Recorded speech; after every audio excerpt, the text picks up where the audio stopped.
ఎంతోమందిని ఇబ్బంది పెట్టే చాలా కామన్ ప్రాబ్లం ఒకటి ఉంది. ఇదే చీలమండ నొప్పి, అలాగే బెణుకు, స్ప్రెయిన్. ఈ యాంకిల్ స్ప్రెయిన్ ఉన్నా, లేకపోతే అకిల్లిస్ టెండినైటిస్ ఉన్నా ఈ సమస్యను ఎలా తగ్గించుకోవాలి అనేది ఈ వీడియోలో మనం తెలుసుకోబోతున్నాం. అంటే దీనికి సంబంధించిన ఇంటి వైద్యాలు, అలాగే సూచనలు, ఈ మొత్తం సమాచారాన్ని మనం తెలుసుకుందాం.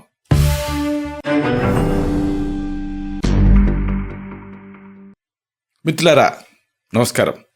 నేను మీ డాక్టర్ చిరుమామిళ్ళ మురళీ మనోహర్. ఈ వీడియోలో మనం తెలుసుకోబోయేది చాలా ముఖ్యమైనది. చీలమండ బెణుకు, అలాగే స్ప్రెయిన్, ఇలాంటి యాంకిల్ స్ప్రెయిన్ కానీ, లేకపోతే అకిల్లిస్ టెండినైటిస్ కానీ ఇలాంటివి ఉన్నప్పుడు ఈ సమస్య నుంచి ఎలా బయటపడాలి అనేది తెలుసుకుందాం. కారణాలను ముందు తెలుసుకోవడం చాలా ముఖ్యం. వేగంగా పరిగెత్తటం, వేగంగా నడవటం, అలాగే గబగబా మెట్ట దిగటం, ఇలాంటి సందర్భాలలో పాదం లోపల వేపుకి మడతపడుతుంది. బయటికి మడతపడవచ్చు, లోపలికి మడతపడవచ్చు. ఎలా జరిగినా కానీ చీలమండల బయట కానీ లోపల కానీ విపరీతమైనటువంటి నొప్పి వస్తుంది, అలాగే వాపు ఉంటుంది. ఇంకా చీలమండ భాగంలో ఆ బయట వైపు మనం నొక్కి చూస్తే నొప్పి సులువుగా తెలుస్తూ ఉంటుంది. అటు ఇటు కదిపామనుకోండి, నొప్పి ఎక్కువ అవుతూ ఉంటుంది. ఇది ముఖ్యమైన లక్షణం. అయితే చాలామంది భయపడతారు అది ఫ్రాక్చర్ ఏమోనని. ఇక్కడ ముఖ్యంగా మీరు తెలుసుకోవాల్సింది ఏంటంటే, బెణికిన తర్వాత నడవగలిగితే దాదాపుగా అక్కడ ఎముక విరగలేదని మనం చెప్పుకోవచ్చు. ఏదేమైనా ఇది ఎప్పుడు నడుస్తూ ఉండాలి కాబట్టి, కంటిన్యూస్గా ఇక్కడ ప్రెషర్ పడుతూ ఉంటుంది కాబట్టి దీర్ఘకాలం పాటు ఈ సమస్య కొనసాగుతూ ఉంటుంది. కాబట్టి దీన్ని తగ్గించుకోవటం తెలియాలి. బెణికినప్పుడు ఇమ్మీడియట్గా తడిగుడ్డ అనే దాన్ని తేలిగ్గా చుట్టాలండి, మరి టైట్గా కాకుండా. లేకపోతే ఐస్ని ఆ భాగంలో ఉంచాలి. అప్పుడు ఫాస్ట్గా రిలీఫ్ వస్తుంది. కాబట్టి ముందు మీరు గమనించాల్సింది, గుర్తుంచుకోవాల్సింది ఏంటంటే, ఇలా బెణికినప్పుడు ఎప్పుడైనా సరే ఐస్ ప్రయోగం చేయాలి. ఆ తర్వాత హాట్ అండ్ కోల్డ్ కంప్రెషన్స్ ఇలాంటివి చేయొచ్చు. అయితే దీన్ని తగ్గించుకునేటువంటి మంచి ఆయుర్వేద వైద్యాలు కూడా ఉన్నాయి. పైకి వాడాల్సినటువంటి వైద్యాలు ముందు తెలుసుకుందాం. అంటే ఇవన్నీ కూడా చాలా సురక్షితమైనవి, పెయిన్ కిల్లర్స్ కాదు. కాబట్టి ఎలాంటి ఇబ్బంది వీటితో ఉండదు. ఈ ఆయుర్వేద గృహ వైద్యాల విషయానికి వస్తే ఒక చక్కటి ఎక్స్టర్నల్ ట్రీట్మెంట్ ఉంది. మీరు రెడీ చేసుకోవాల్సింది ఆవపిండి, వాము, ఇంకా ఆముదం. ఇలా సిద్ధం చేసుకోండి. ఇవన్నీ మీ ఇంట్లో ఉండేవే కదా. రోజు 2 సార్లు తగినంత ఆవపిండి లేదా వాము పొడి సిద్ధం చేసుకోండి. దీనికి రెట్టింపు, అంటే ఆవపిండి ఒక 10 గ్రాములు తీసుకున్నాను అనుకోండి, దానికి రెట్టింపు అంటే 20 గ్రాములు లేదా 20 మిల్లీలీటర్, అంటే 4 టీ స్పూన్లు ఆముదం కలపాలి. ఇప్పుడు నీళ్లు కూడా పోసి ఉడికించాలి. గోరువెచ్చగా ఉన్నప్పుడు కట్టుకోవాలి. 1 లేదా 2 గంటల కడిగేసుకుంటూ ఉండాలి. ఇలా 2-3 రోజులు చేస్తే చాలు, ఈ బెణుకులోంచి మంచి రిలీఫ్ వస్తుంది. ఇదేది లేదనుకోండి, ఒక సింపుల్ కాంబినేషన్ ఇదే బెల్లం ఇంకా సున్నం. ఇలా రెడీ చేసుకోండి. రోజు 1 లేదా 2 సార్లు బెల్లం, సున్నం సమంగా కలిపి, కొద్దిగా నీరు కూడా కలిపి లేపనం చేసుకుంటూ ఉండాలి ఆ బెణికిన చోట. తర్వాత గంట సేపు ఆగి కడిగేసుకుంటూ ఉండాలి. దీంతో కూడా ఈ యాంకిల్ స్ప్రెయిన్ అనేది తగ్గుతుంది.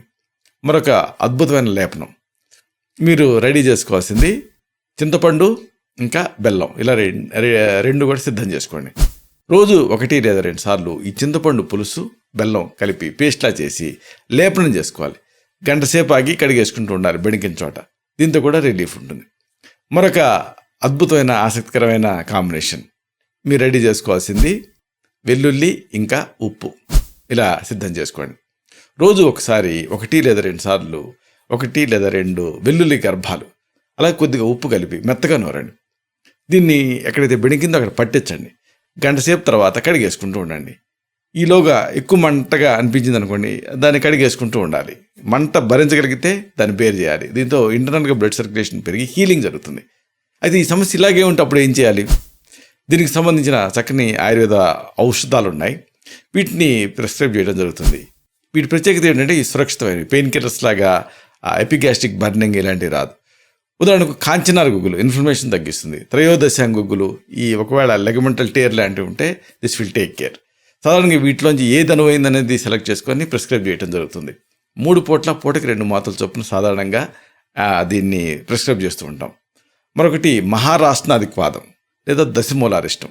2 పూటల కూడా ఫుడ్ తర్వాత పూటకి 10 నుంచి 20 గ్రాములు 20 మిల్లీలీటర్ల ఔషధాన్ని సమంగా నీళ్లు కలుపుకొని తీసుకోమని సజెస్ట్ చేయడం జరుగుతుంది. అలాగే హింగుత్రిగుణ తైలం కానీ, లేదా విషముష్టి తైలం కానీ, లేదా కర్పూర తైలం కానీ కండిషన్ బట్టి దీన్ని ఎక్స్టర్నల్గా వాడమని సజెస్ట్ చేయడం జరుగుతుంది. రోజు 2 సార్లు పైపోతకి. అలాగే ఈ సమస్య మళ్ళీ రాకుండా ఉండాలన్నా, లేకపోతే ఉన్నది ఫాస్ట్గా తగ్గాలన్నా కానీ కొన్ని జాగ్రత్తలు తీసుకోవాలి. దెబ్బ తగలగానే సరైన జాగ్రత్త పాటిస్తే చీలమండ నొప్పి ఫాస్ట్గా తగ్గుతుంది. ఒకవేళ అశ్రద్ధ చేసినా, ఆలస్యం చేసినా చీలమండలో శాశ్వతంగా అస్థిరత్వం కానీ, బలహీనత కానీ ఇలాంటివి చోటు చేసుకుంటాయి. ఒకసారి దెబ్బ తగిలిన చోట మళ్ళీ దెబ్బ తగిలే రిస్క్ ఉంటుంది. కాబట్టి చీలమండకు రక్షణ ఉండటం అవసరం. దీనికోసం ఒత్తిడితో కూడినటువంటి పట్టీని అమర్చాలి. 24 నుంచి 72 గంటల పాటు ఉంచాలి. దెబ్బతిన్న ఆ భాగానికి విశ్రాంతి ఇవ్వాలి. పాదంలో నొప్పి ఉన్నంత వరకు కూడా చంకకర్ర లేదా క్రచ్చుల్ని వాడితే అప్పుడు ఫాస్ట్గా రిలీఫ్ వస్తుంది.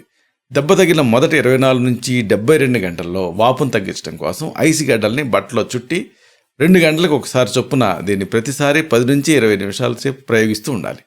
48 గంటలు గడిచిన తర్వాత వేడి నీళ్ళని, చన్నీళ్ళని మార్చి ప్రయోగిస్తే మంచి ఫలితం ఉంటుంది. చన్నీళ్ళలో పాదాలని ఒక 30 సెకండ్ల పాటు ఉంచి వెంటనే వేడి నీళ్ళలోకి మార్చి 30 సెకండ్లు ఉంచాలి. ఇలాగ 5 నిమిషాలు మార్చి చేస్తుంటే ఫలితం ఉంటుంది.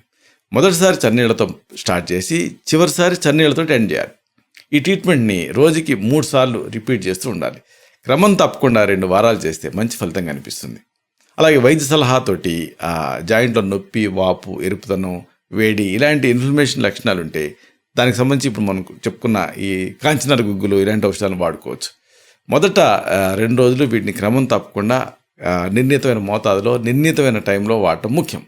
దెబ్బ తగిలిన మొదట 24 నుంచి 36 గంటలలో వాపు తయారవుతుంది. కాబట్టి దాన్ని తగ్గించడం కోసం ఒత్తిడితో కూడినటువంటి ఈ ఎలాస్టిక్ పట్టీల్ని వీటిని అమర్చుకోవాలి. ఆ తర్వాత వాటిని తీసేయచ్చు. ఇలాంటి ఈ జాగ్రత్తలన్నీ పాటిస్తూ ఉంటే ఈ చీలమండ నొప్పి అనే యాంకిల్ స్ప్రెయిన్ అనేది ఇబ్బంది పెట్టకుండా ఉంటుంది. అలాగే ఇది మళ్ళీ తగిలేటటువంటి మళ్ళీ వచ్చేటువంటి ఇబ్బంది ఉంటుంది. కాబట్టి కొంచెం జాగ్రత్తగా ఉండాలి.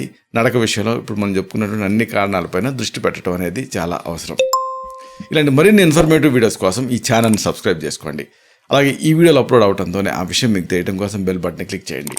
అన్నిటికంటే ముఖ్యంగా ఇలాంటి అద్భుతమైన చక్కని విషయాలు ఇతరులకు ఉపయోగపడటం కోసం ఈ వీడియో తల్లికి లింక్ని మీ సర్కిల్స్తో షేర్ చేసుకోండి. శతం జీవ శరదో వర్ధమానః, శతం హేమంతాన్ శతం వసంతాన్. 100 శరత్తులు, 100 హేమంతాలు, 100 వసంతాలు వర్ధిల్లుతూ జీవించండి. Stay healthy, stay happy, be positive, keep smiling, stay safe. Love you all. శుభం.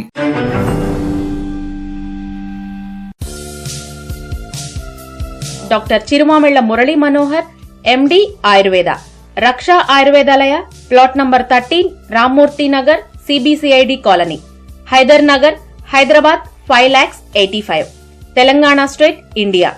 Land mark Kukatpally area, metro train pillar number A663. Email muralymanohar2008@gmail.com. Website address www.muralymanohar.com. Phone numbers 9246575510, 9177445454.